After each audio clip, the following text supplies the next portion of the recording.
அண்மை செய்தியாக பார்த்து வருகிறோம். திருப்பூர் மாவட்டம் பலவஞ்சிபாளையம் பகுதியில் தனியார் கெமிக்கல் குடோனில் தீ விபத்து ஏற்பட்டிருக்கிறது. தொடர்பான அண்மை செய்தியை பார்த்து வருகிறோம். மேலும் விவரங்களோடு இணைகிறார் செய்தியாளர் பூபதிராஜ். பூபதிராஜ், அந்த தீ விபத்து எப்படி நடந்தது, விவரங்களை வழங்கலாம்.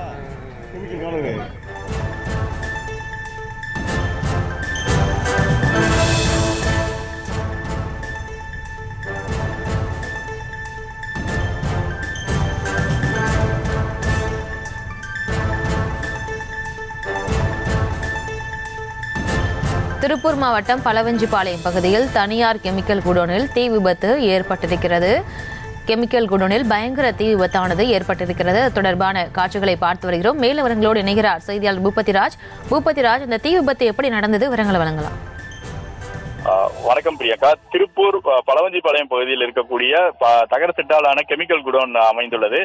இந்த குடோனை பொறுத்தவரை அதாவது திருப்பூர் பின்னலாடைகளுக்கு தேவையான அந்த டையிங்கில் பயன்படுத்தக்கூடிய அந்த கெமிக்கல் மற்றும் பெயிண்ட் உள்ளிட்டவைகளை பயன்படுத்தி அந்த சாயமேற்றக்கூடிய அந்த கெமிக்கல் பொருட்கள் இவர்கள் விற்பனையானது செய்து வந்த சூழ்நிலையில் அதனுடைய ஸ்டாக் பாயிண்ட், அதாவது அந்த குடோனானது இந்த பலவஞ்சிபாளையம் பகுதியில் இருந்து உள்ளது. இன்று திடீரென, அதாவது மின் கசிவு காரணமாக தீ விபத்து ஏற்பட்டதாக கூறப்படுகிறது.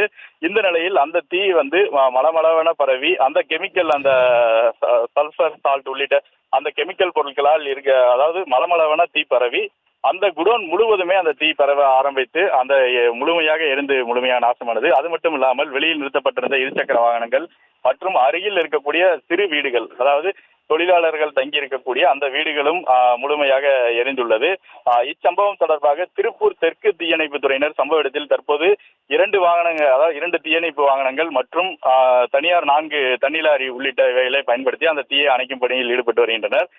ஆட்களை பொறுத்தவரை அந்த தீ விபத்து ஏற்பட்டவுடன் பணியில் இருந்த ஆட்கள் வெளியே வந்த நிலையில் உயிர் சேதம் ஏதும் ஏற்படவில்லை. தொடர்ந்து தீயணைப்பு துறையினர் அந்த தீயை அணைக்கும் பணியில் ஈடுபட்டு வருகின்றனர்.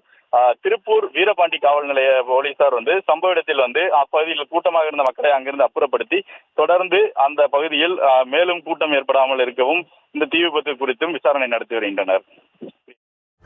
விவரங்களுக்கு நன்றி பூபதி.